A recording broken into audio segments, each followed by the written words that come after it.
What's good, everybody? It's your boy 5 Wars Deke. Welcome back to the channel.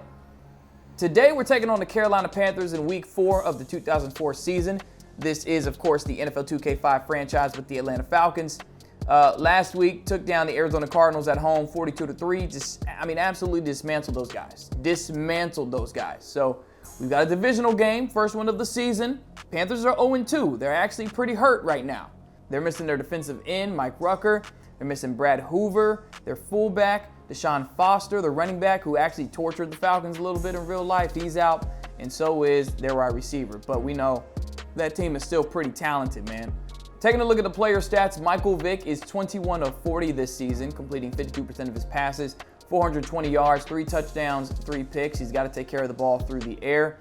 However, he does lead the team in rushing yards with 166 on 21 attempts. And TJ Duckett's also over 100 yards. Work done is a little bit behind him, but I tell you what, Run DVD as a unit, doing pretty well. They combined 7 touchdowns this season. And if you want to take a look at the standings, the Falcons 3-0, leading the NFC South early in the 2004 season. The Saints and Bucks at 2-1. And as previously mentioned, the Panthers at 0-2. All right, here we are, Bank of America Stadium. Oh, it is raining. Oh, it's coming down. Woo! All right, come on, defense. First play of the game. Man in motion. DeLome throws. Intercepted! That is D'Angelo Hall, the rookie. First play of the game. Here's the injury report. Keith Brooking is still out with a broken foot. Todd Weiner is sick this week. And then Brian Scott with a broken arm. He's going to be out for, I think, 6 more weeks. 3rd and 7 here, boys. Let's go. Vick. Oh, he's under duress and sacked. 51-yard attempt against the wind is perfect. Great job by Thiele.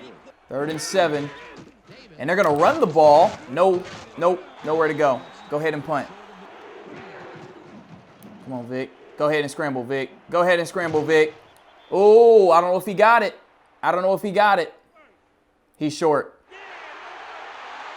We're going for it. 4th and inches. It's Mike Vick on a QB sneak, first down.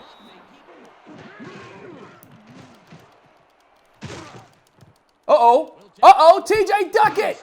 First down, and that'll end the first quarter. Go ahead, Vick. Come on, Vick. Oh, come on now. Vick faster than that. That's not Julius Peppers. Yeah, come on, bro. Ain't no way.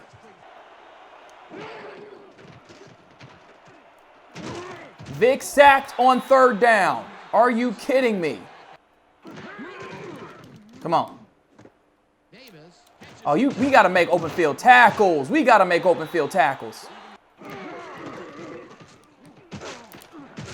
Are you kidding me? Man, I knew Stephen Davis was that guy. Like, I was a kid when he was running all over the league, but I knew he was good, though. Bruh, how do you leave Steve Smith wide open? Lock it down, defense. Lock it down. That's intercepted. Are you serious? Why are you clapping? No, pick it off. What you clapping for? Ooh! Almost picked off again. All right, we're tied. There you go. Vic to Finneran, first down. And it's Finneran again, first down Falcons.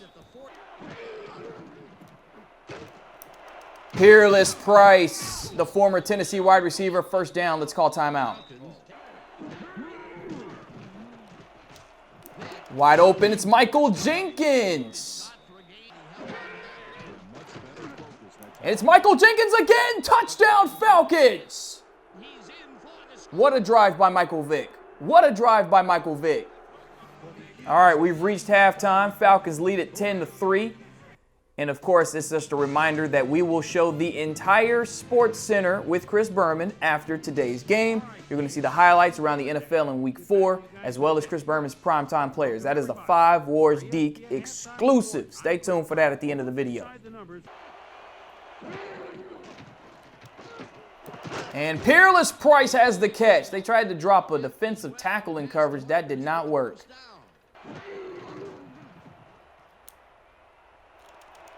Uh-oh. Go ahead, Vic.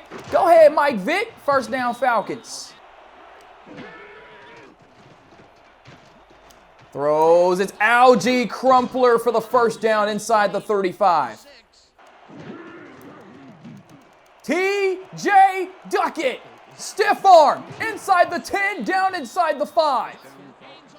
We got to reward Duckett for that. We got to reward Duckett for that. Come on, Vic. Give to Duckett. And he is in the end zone. Touchdown, Atlanta, and we do the dirty bird in this franchise, baby. Let's go. He put Davis in motion. Are they going to run this ball with number 33? No, they're going to pass. Delhomme over the head of Davis. Almost intercepted. Oh, we were right there. Heading into the fourth quarter, up by 2 touchdowns, and we've got the ball. There you go, TJ Duckett. That's what I'm talking about, boy. Why y'all leaving that middle open for Vic? Why would you leave this middle space open for Vic? Come on now. Stop making it so easy. 3rd and 10. Vic. Oh, intercepted! Another second half interception from Michael Vick. He can't avoid it. Chris Gamble this time. Vic cannot avoid throwing interceptions in the second half of football games. I don't know why. He's done it in every game this season. All right, defense got to get me a stop. Defense got to get me a stop. Defense got to get me a stop.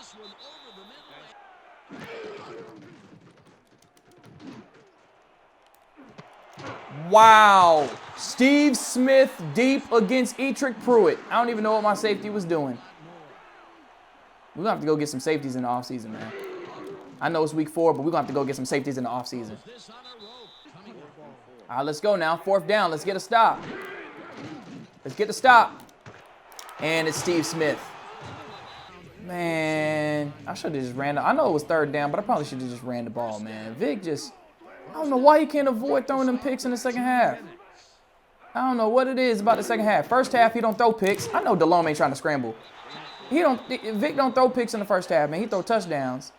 And then we get to the second half, he throwing picks. Oh, that was caught. Wow, what a catch inside the 5. All right, come on, defense. Lock it down. Lock it down. Lock it down. No, sir. 4th and goal. Game on the line. Ball at the 3-yard line for Jake Delhomme and the Panthers. Delhomme in the gun. The snap to him. He'll throw. It is incomplete. Trying to go to Muhsin Muhammad. D'Angelo Hall makes the play.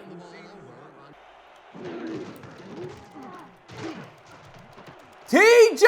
Duckett into the secondary. He's still going, and he's finally brought down. One more kneel down, and that's going to do it right there, fellas. The Falcons are 4-0. All right, let's take a look at these stats, man. We had 13 first downs to their 9. We had more total yards than them. They held us to 97 passing yards, but, you know, we're a run-first team, so I'm not really tripping off of that. They had 130 through the air. They only had 39 yards on the ground, though.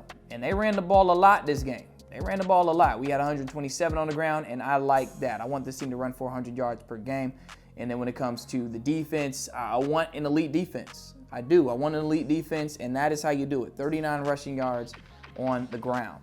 When it comes to the 3rd downs, this is what I'm talking about, man. 0 of 5 on 3rd down.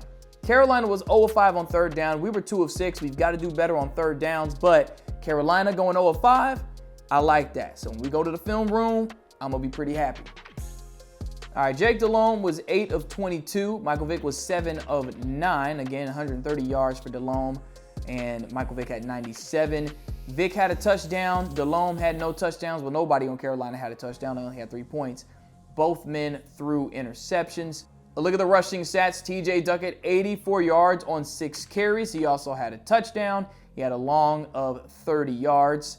And then Steven Davis was held to 35 yards on 8 carries. Michael Vick, 8 carries for 30 yards. Warwick Dunn, 8 carries for 13 yards. Run DVD. all had their chances to run the ball today. And that is exactly what this team needs. They need a really healthy running game. But boy, if we go back to that one drive, Vic showed that we can rely on his arm. He proved it.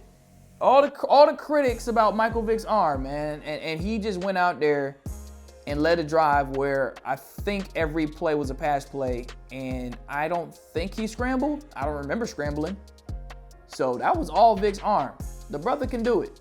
Receiving wise, Steve Smith, 4 catches, 80 yards. Brian Finner had 2 catches for 33 yards. Peerless Price had 2 catches, 28 yards. And Michael Jenkins had his first touchdown of the season, 2 catches, 23 yards. Algie Crumpler had that one clutch catch on 3rd down for a gain of 13.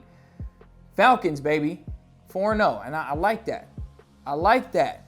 That's what I'm talking about. Now, I ain't trying to, put the whole 16-0 out there, but I will say we are a quarter of the way through and we're winning.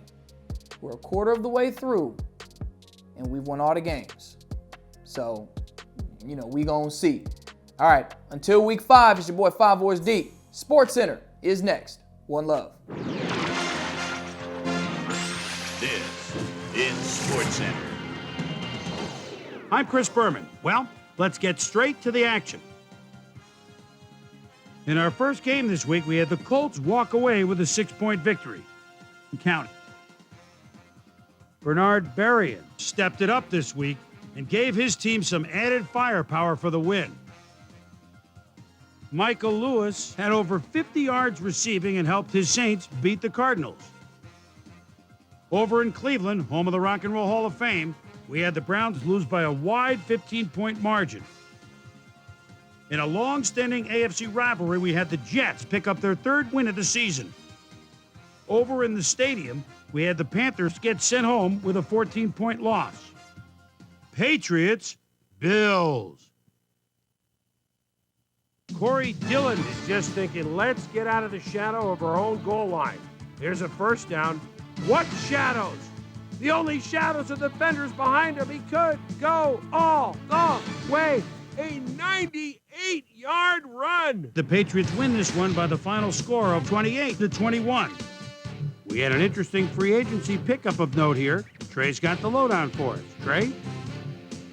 All right, Chris. Let's switch gears and talk about players that'll have new homes in the National Football League, as free agency continues to play such a huge role in determining a team's makeup. Izell Reese is on the move. Perhaps not for all that he thought he'd get, but a good deal nonetheless. 3 years, $2.2 million. Ricky Williams got snatched up as well, and he signs a 2-year contract with the Patriots. The Packers booted in 3 field goals in their victory at Lambeau Field. The Ravens lost at home and will have to hit the road to meet the Redskins. Kelly Herndon stepped it up this week and gave his team some added firepower for the win. Tyrone Wheatley ran for an incredible 200-plus yards and helped his Raiders beat the Texans. Titans, Chargers. Samari shake, rattle, and roll. Is so dangerous. He looks in the eyes of the quarterback. Look at that perfectly. It's an overthrow. And he's got it to the 15, the 10, the 5, 6 points. The Titans go on to win this by the final score of 21-7. In the city by the bay, San Francisco, we had the 49ers stroll away with a 14-point win. And in our final game, we had the Bengals come away victorious. All right, Chris, thanks. In front of you, we've got the AFC Infirmary Report. And as you can see, they were hit hard this week. Tony Gonzalez won't see action for a while, so this offense is going to have to make do without him. A broken elbow is the culprit. He's out for 5 weeks. In front of you, we've got the NFC list. And as you can see, they could form their own MASH unit. Dexter Jackson sticks out on this list as one of the more costly injuries. Doctors at the hospital reported finding a broken vertebra in his back, and needless to say, he'll be out for the rest of the regular season. There's a chance, however, they'll get him back for the playoffs. Now the big story of the day. Rod Woodson is going to find himself in street clothes for the time being, and that'll be a major blow to this club. So that'll do it for now. Chris, let's send it back to you. So another week in the books here on ESPN, but what do you say we hand out a few game balls before we go? Here's my primetime players. That'll do it, sports fans. I'm Chris Berman, and thanks so much for joining us here in the Bristol studios. We'll see you next week right here on ESPN, the worldwide leader in sports.